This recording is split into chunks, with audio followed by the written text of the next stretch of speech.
하나님께서 저희에게 주시는 말씀은 사사기 17장 1절부터 13절까지의 말씀입니다. 사사기 17장 1절부터 13절까지의 말씀을 제가 받들어 봉독하겠습니다. 에브라임 산지에 미가라 이름하는 사람이 있더니 그의 어머니에게 이르되 어머니께서 은 1,100을 잃어버리셨으므로 저주하시고 내 귀에도 말씀하셨더니 보소서 그 은이 내게 있나이다. 내가 그것을 가졌나이다 하니 그의 어머니가 이르되 내 아들이 여호와께 복받기를 원하노라 하니라. 미가가 은 1,100을 그의 어머니에게 도로 주매 그의 어머니가 이르되 내가 내 아들을 위하여 한 신상을 새기며 한 신상을 부어 만들기 위해 내 손으로 이 은을 여호와께 거룩히 드리노라. 그러므로 내가 이제 이 은을 내게 도로 주리라. 미가가 그 은을 그의 어머니에게 도로 주었으므로 어머니가 그 은 200을 가져다 은장색에게 주어 한 신상을 새기고 한 신상을 부어 만들었더니 그 신상이 미가의 집에 있더라. 그 사람 미가에게 신당이 있으므로 그가 에봇과 드라빔을 만들고 한 아들을 세워 그의 제사장으로 삼았더라. 그때에는 이스라엘에 왕이 없었으므로 사람마다 자기 소견에 옳은 대로 행하였더라. 유다 가족에 속한 유다 베들레헴에 한 청년이 있었으니 그는 레위인으로서 거기서 거류하였더라.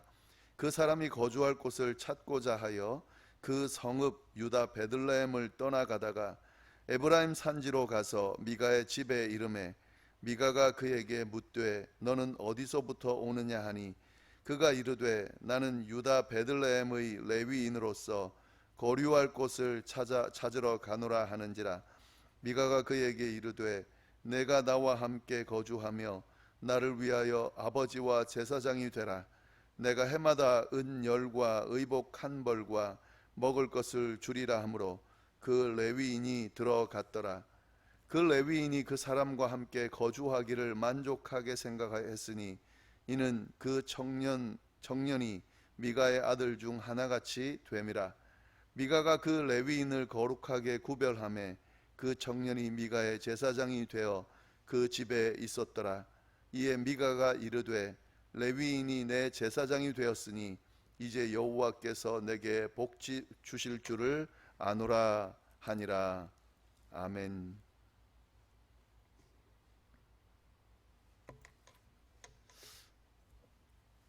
네, 저희가 사사기 말씀 살펴보고 있는데요. 사사시대 마지막 사사인 삼손에 대한 내용이 어제까지 이야기되었습니다. 13장부터 16장까지 4장에 걸친 긴 내용이었는데요. 그런데 아직도 사사기가 끝나지가 않았습니다. 마지막 사사가 이제 삼손으로 끝이 났는데도 지금 4장이나 사사기가 남아 있습니다. 21장까지인데요. 나머지 4장에는 어떤 내용이 있을까? 이제 그걸 좀 저희가 봐야 되는데 이 사사기 후반 부분인 17장부터 21장까지는 지금까지 나온 내용들과는 전혀 다른 형식의 내용이 전개가 됩니다. 사사기 패턴이 있다는 말씀을 드렸죠. 이스라엘이 하나님 앞에 악을 행하고 그 악을 행함으로 하나님이 심판하셔서 다른 민족의 손에 그들을 붙이시고 그들의 압제 속에서 살게 하다가 이스라엘 백성들이 하나님께 부르짖었을 때에 하나님이 사사를 보내서 그들을 구원하셨다. 그리고 사사가 다스리는 동안은 평온했다.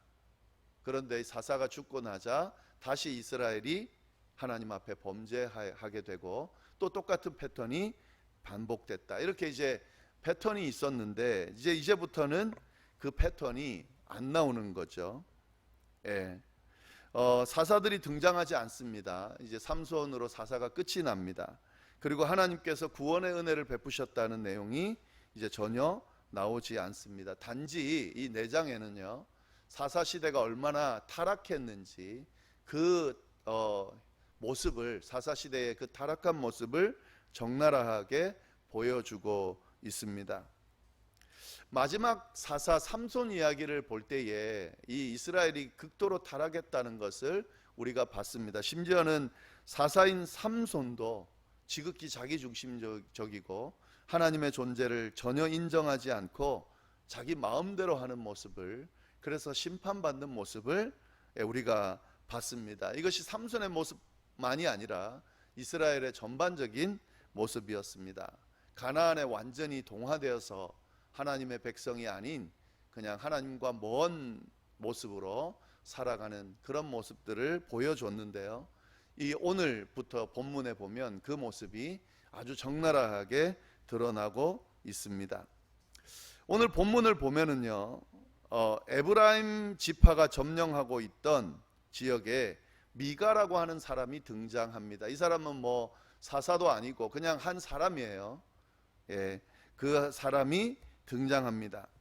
그의 등장과 함께 그의 집안 이야기가 나오는데, 이 집안 이야기를 잘 들여다보면 결국 이스라엘 전반적인 모습이라는 것을 우리가 알 수가 있습니다. 이 미가의 집안 이야기를 한번 보도록 하겠습니다. 1절부터 6절까지의 내용인데요. 어떤 사건이 있었냐면, 이 미가의 어머니가 있어요. 이 어머니가 돈을 잃어버립니다. 엄청나게 큰 돈을 잃어버리는데요, 은 1100이라고 하는 거액의 돈을 잃어버립니다. 그래서 이 미가의 어머니가 돈을 훔쳐간 사람을 저주합니다. 아주 심하게 저주했던 것 같아요. 그 저주하는 이야기를 이 미가가 듣게 됩니다. 그래서 어머니에게 이제 찾아가면서 어머니가 잃어버린 은 1100을 전해줍니다. 그게 무슨 말이냐면, 이 어머니의 돈을 아들 미가가 훔쳐간 거예요. 그랬는데 아들이 훔쳐간 줄 모르고 이 어머니가 저주를 퍼붓는 거예요. 근데 저주를 퍼붓는 이야기를 미가가 듣다 보니까 이 저주대로 자기에게 일어나면 안 되잖아요. 그래서 그 훔친 돈을 어머니에게 돌려주는 겁니다. 그 내용이 쭉 나옵니다. 그런데 그 사실을 알게 되죠. 이 어머니가 자기 아들이 돈을 훔쳐갔다는 것을 알고는 갑자기 자기가 했던 저주를 거둬들입니다. 그리고 도리어 이 아들을 축복합니다. 왜냐하면 자기가 했던 저주가 아들에게 일어나면 안 되잖아요. 물론 돈을 훔쳐갔지만 아들에게 일어나면 안 되기 때문에 그 저주를 거두고 도리어 축복을 해요. 그러면서 뭐라고 축복하냐면, 여호와께 복받기를 원한다. 이렇게 축복을 합니다. 참 그럴 수 있죠. 이제 어머니의 마음이, 물론 아들이 잘못을 했지만 아들에게 저주가 가면 안 되기 때문에 이렇게 축복으로 바꾸고 아들을 축복할 수 있죠. 근데 그 모습을 보이고 있습니다. 근데 여기서 여호와께 복받기를 원한다. 누가 봐도 신앙이 아주 좋아 보이죠. 그런데 어떻게 전개되는지 그 뒤 내용을 한번 보도록 하겠습니다. 그렇게 축복을 선언하면서 뭐라고 이야기하냐면요, 그 은으로 아들을 위하여 신상을 만들 거다, 이렇게 이야기를 합니다. 그리고 결국에는 은 200을 가지고요 신상을 만들어요. 이 전개가 이상하죠. 여호와께서 이 아들에게 복을 주기를 원한다, 그렇게 축복했는데 그가 하는 행동을 보면은 아들에게 다시 돌려받은 은을 가지고 은 200으로 신상을 만들었다는 거죠. 이건 여호와의 신상이 아니죠. 우상이죠. 가나안 문화에 많이 젖어 있다는 것을 알 수가 있습니다. 그러면 그 신상을 어떻게 하나? 그 아들에게 줘요. 그 아들 미가에게 이 신상을 줬는데, 이 아들이 어떻게 하냐면 그 신상을 자연스럽게 받습니다. 그리고 그 신상을 또 어떻게 하냐면 자기 집에다가 둬요. 자기 집 어디에다 두냐면요, 신당에다가 둡니다. 이것도 참 어색하죠. 지금 미가가 자기 집에다가 신당을 두고 있습니다. 이 신당은 뭐 하는 데일까요? 당연히 신을 섬기는 곳이죠. 하나님은 아닐 거예요. 가나안 문화가 여기에 다 젖어 있다는 것을 알 수가 있습니다. 우상을 섬기는 개인 신당이 있는 거예요. 그 신당에다가 어머니가 만들어준 신상을 거기다가 두었다 하는 거죠. 그리고 재밌는 것은 뭘 또 거기다 만들어 넣냐면 에봇과 드라빔을 만들어서 그 신상과 함께 신당에 둡니다. 그리고 또 뭘 하냐면 자기 아들 중 하나를 제사장으로 세웁니다. 이 에봇과 드라빔은 하나님의 제사장이 입는 의복에 들어가는 그거예요. 근데 지금 막 자기가 임의로 만들어 놓는 거죠. 그리고 그 신당에다가 그 신당을 섬기는 제사장을 누구를 세우냐면 자기 아들을 세운다 하는 거죠. 이 이야기를 보면은요, 극도로 타락한 이스라엘의 모습을 보여주고 있습니다. 제가 다시 한번 설명을 좀 드리겠습니다. 어머니의 돈을 훔친 아들이 있다는 거죠. 그것도 큰 돈을 훔쳤다. 이것도 별로 좋아 보이지는 않습니다. 훔쳐간 자를 저주하다가 아들이 훔쳐갔다는 것을 알고 얼른 축복으로 바꾸는 어머니. 그러니까 별로 그게 중요하게 여겨지지 않는 거죠. 그리고 말은 하나님의 이름으로 축복한다고 하지만 돌려받은 돈으로 신상을, 우상을 만드는 모습도 나오고요. 그리고 그 신상을 자신의 신당에 두는 아들의 모습도 나옵니다. 개인 신당을 가지고 있는 모습이죠. 그리고 아들을 제사장으로 그냥 막 세워버립니다. 아무나 제사장으로 세울 수 있는 분위기죠. 그리고 제사장만 가지는 에봇과 드라빔을 만들어서 거기에다가 둔다 하는 거죠. 지금 자기 마음대로 하고 있습니다.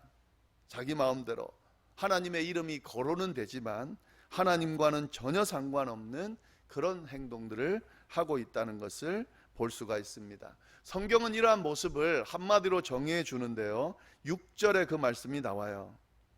6절에 사사시대의 이 모습을 정확하게 이야기합니다. 그때에는 이스라엘의 왕이 없었으므로 사람마다 자기 소견에 오른 대로 행하였더라. 지금 미가가 하는 이 행동을 이렇게 표현하는 거예요. 그리고 이 미가의 집안의 모습이 결국에 이스라엘의 왜곡된 모습을 드러내는 것이다 하는 거죠. 그때에는, 이 지금 미가 시대에는, 사사 시대에는 이스라엘의 왕이 없었으므로 사람들마다 자기 마음대로, 자기 생각대로 행했다 하는 거죠. 근데 왕이 없었습니까? 아니에요. 여기서 말하는 왕이 없다는 것은 일반적으로 다른 나라들이 가지고 있는 그런 왕을 의미하는 것이 아닙니다. 이스라엘은 왕이 있었죠. 하나님이 그들의 왕이었어요. 그들을 통치하시고 다스리시고 이끄시고 돌보시고 그렇게 하셨었어요. 그런데 이때는 왕이신 하나님이 전혀 작용하지 못하고 있는, 왕의 존재, 하나님의 존재가 전혀 고려되지 않고 있는 모습이었다는 거죠. 그러다 보니까 이들이 어떻게 행동했습니까? 자기 마음대로, 자기 생각에 옳은 대로 행했다 하는 거죠. 하나님의 생각, 하나님의 말씀, 하나님의 인도하심은 전혀 고려가 되지 않고 있는 시대였다. 그러니까 이 미가처럼, 미가의 어머니처럼 행동하게 되는 거죠. 분명히 미가와 미가의 어머니는 이스라엘 백성이고 하나님의 백성인데 그들이 하는 행동은 어디에도 하나님의 백성다운 모습은 없다 하는 거죠. 이것을 오늘 말씀이 정확하게 드러내주고 있다 하는 거죠.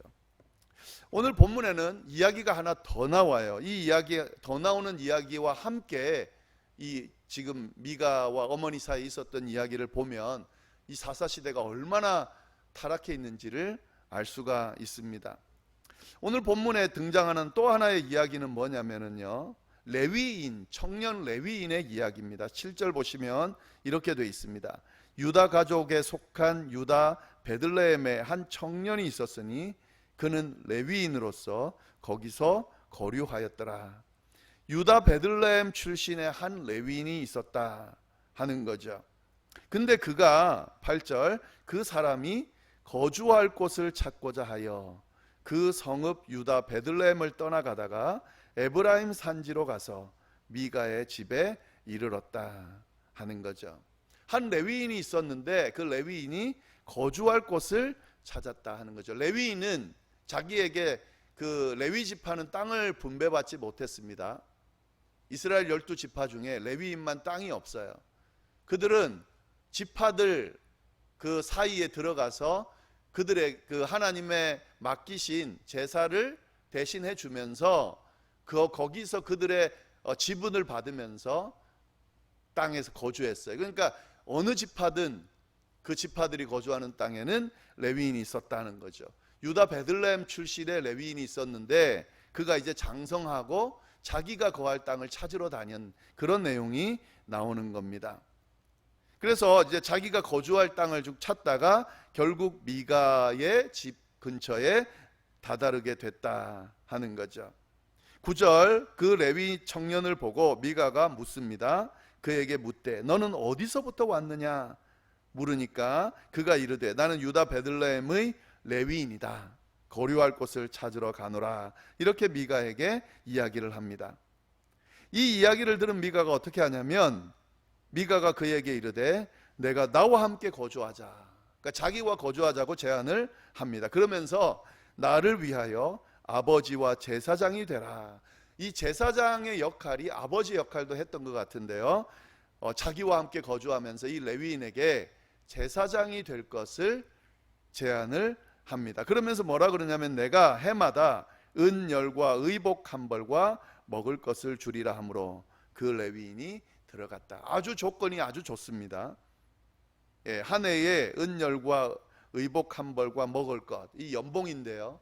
아주 좋은 연봉이에요. 그것을 제안해서 이 레위인이 그 미가의 집에 거주하게 되고요. 예, 11절 보시면 그 레위인이 그 사람과 함께 미가와 함께 거주하기를 만족하게 생각했다. 대우가 좋았다는 거예요. 대우가 좋으니까 아주 만족해하면서 이는 그 청년이 미가의 아들 중 하나 같이 됨이라. 미가가 아주 대접을 잘한 거예요.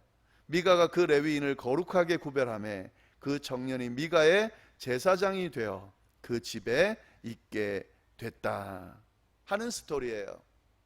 근데 뭐 별 내용 없어 보이죠. 별 문제가 없어 보이죠. 그런데 여러분 여기도 아주 큰 문제가 있습니다.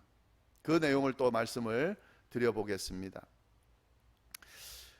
지금 사실은 엉망진창이에요. 이게 지금 정상적인 모습이 아닙니다. 레위인은 한 곳에 머물지 않고 돌아다니는 건 괜찮아요.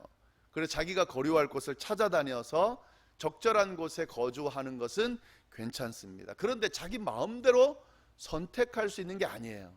하나님이 선택한 곳에 가서 거류를 해야 됩니다. 거주를 할 수 있습니다. 근데 어디에도 하나님이 미가의 집에 거주하라고 그렇게 지시했다는 내용은 안 나오죠. 지금 보면은 이 레위인이 자기가 거주할 만한 곳을 찾아다니고 있다는 것을 알 수 있어요. 그리고 지금 이 미가가 레위인을 제사장으로 세우고자 하면서 제안했던 그 제안을 받아들였다는 것을 알 수 있습니다. 그러니까 하나님이 지시하는 곳으로 가는 게 아니라요, 대접 잘 받는, 대우 잘 받는 곳을 찾아다니고 있는 그런 모습을 볼 수 있다 하는 거죠. 레위인은 하나님이 구별해서 세운 제사의 역할을 맡는, 하나님을 섬기라고 세운 구별된 사람입니다. 그래서 하나님에게 속한 사람이에요. 하나님께서 인도하는 대로, 지시하는 대로 가야 되는 사람인데 그렇지 않다는 거죠. 자기의 만족을 채우는, 대우 잘 받는 곳을 찾아다니는 모습을 볼 수 있다 하는 거죠. 레위인이 타락되어 있다는 것을 우리가 알 수가 있습니다. 그리고 미가가 돈을 주고 지금 개인 제사장으로 세워요. 이 제사장은요, 하나님을 섬기는 사람들이에요. 개인 제사장이 아니에요. 개인이 세울 수 있는 것이 아닙니다. 근데 미가는 지금 자기 개인 제사장으로 세우고 있다는 거죠. 이게 지금 가나안 문화입니다. 가나안 문화. 가나안에는 그랬어요. 예, 자기가 섬기는 신을 섬기도록 자기가 개인적으로 제사장을 세우는 분위기였습니다. 지금 그대로 하고 있는 거죠. 하나님을 섬기는 사람이 아니라 마치 개인을 섬기는 것 같은 제사장을 세우고 있다 하는 거죠. 그리고 또 여기서 한 가지 저희가 볼 수 있는 것은 레위인은 제사장이 될 수가 없습니다. 제사장이 되는 사람은 레위인 중에서도 모세의 형인 아론의 자손들만 세울 수 있어요. 근데 이 사람은 아론의 자손이라는 이야기가 없잖아요. 아론의 자손이 아닌 사람들은 제사장이 아니고 그냥 아론이 제사 드리는 것을, 제사장을 돕는 역할을 하는 사람들이었습니다. 근데 지금 미가가 제사장으로 세우고 있다 하는 거죠. 자기 마음대로 지금 하고 있는 거죠. 그러면서 마지막 구절 보면은 미가가 어떻게 말하냐면요, 참 한심합니다. 이에 미가가 이르되 레위인이 내 제사장이 되었으니 이제 여호와께서 내게 복 주실 줄을 아노라 하니라. 이렇게 해놓고 이 제사장이 내 제사장이 됐다고 표현하고 있잖아요. 하나님의 제사장이 아니에요. 그래놓고도 하나님께서 내게 이제 복 주실 것을 내가 안다, 지금 이렇게 기대하고 있습니다. 그러니까 자기 마음대로 제사장을 세우고 자기 마음대로 하면서 복은 하나님이 주실 거라고 그렇게 생각하고 있다는 거죠. 외형만 갖춰놓고 하나님이 자신에게 복 줄 거라고 기대하는 이 모습이 바로 이 당시 사사 시대의 모습이었다 하는 거죠. 결국 이 말이 6절로 또 연결이 됩니다. 이스라엘에 왕이 없었으므로, 하나님을 왕으로 더 이상 섬기지 않으므로 사람들이 하나님이 가르쳐 주신 가르침대로가 아니라 자기 소견대로, 마음대로, 지 마음대로 이렇게 규칙 정해놓고 하고 있다 하는 거죠. 그러면서 하나님으로부터 복을 받을 거라 기대하고 있다. 이것이 사사시대의 모습이다 하는 거죠. 근데 이 말씀을 제가 가만히 묵상하면서요, 어쩜 이렇게 오늘날과 흡사한지, 오늘날의 모습과 너무 똑같습니다. 지도자들, 종교 지도자들, 목회자들, 제가 제 스스로 이건 제 얼굴에 침 뱉기지만 극도로 타락했죠. 더 이상 하나님이 보내시는 곳으로 가려 하지 않습니다. 내게 더 대우해 주는 것을 찾는 성향이 아주 강합니다. 하나님을 위한 하나님의 종으로 세워지기보다 개인을 위한 또는 교회를 위한 교인들의 입맛에 맞게 그렇게 목회하는 그런 모습들도 많이 보입니다. 성도들도 마찬가지입니다. 하나님께서 가르쳐 주시는 하나님의 말씀에 귀를 기울이고 그 말씀대로 살아가려고 몸부림치기보다는 그냥 자기 편하게, 자기의 생각대로, 자기가 경험한 대로 그런 나름대로 규칙을 만들어 놓고 하나님의 뜻인지 아닌지 구별하지도 않고 그렇게 행하는 모습들이 많이 있습니다. 하나님이 전혀 역사하지 못하는 모습들이 많이 일어나고 있다 하는 거죠. 결국 이 사사시대는 타락으로 치닫게 되고요, 하나님의 심판을 받게 되는 그런 모습으로 가게 됩니다. 마찬가지로 오늘날의 모습이 사사시대와 동일하다면 오늘날도 위험하겠죠. 아직까지는 하나님께서 심판하고 있지는 않으시지만 이런 심판의 결과를 가질 수 있는 길로 우리도 가고 있을 수 있다 하는 거죠. 오늘 말씀을 우리가 좀 경각심을 가지고 돌아볼 필요가 있습니다. 이 모습이 나의 모습과 비교해 봤을 때 어떤지 좀 돌아볼 필요가 있고 회개하고 빨리 돌이키는 그런 모습이 필요하다. 하나님이 어쩌면 이 말씀을 통해서 우리에게 이런 경각심을 불러일으켜 주고 있다, 그렇게 생각합니다. 다른 사람의 이야기가 아니라 저는 또 함께 지금 예배드리는 분들은 또 스스로 돌아보면서 이 사사시대의 모습으로 그렇게 걸어가지 않도록 다시 세우는, 다시 새롭게 일으키는 그런 시간이 될 수 있기를 간절히 바랍니다. 기도하겠습니다. 하나님 아버지, 오늘 귀한 말씀 통하여서 우리의 모습을 다시 돌아볼 수 있게 하시니 감사합니다. 극도로 타락한 사사시대의 모습, 왕이 없는 모습, 하나님을 더 이상 왕으로 섬기지 않는 모습, 하나님의 말씀을, 율법을 더 이상 지키지 않는 자기 생각대로 마음대로 하고 있는 이 모습을 보면서 오늘날 저희가 살아가고 있는 이 시대의 모습은 아닌지 진지하게 돌아봅니다. 내 모습은 아닌지 돌아보기를 원합니다. 하나님 아버지, 아직 기회가 있을 때에 우리가 빨리 회개하고 돌이킬 수 있도록, 그래서 하나님의 뜻에 합당한 모습으로 세워갈 수 있도록, 우리의 삶도 세워가고 우리의 가정도, 교회도, 이 사회도 세워갈 수 있도록 주여 역사하여 주옵소서. 함께하여 주시기를 간절히 바라고 살아계신 예수님의 이름으로 기도드립니다. 아멘.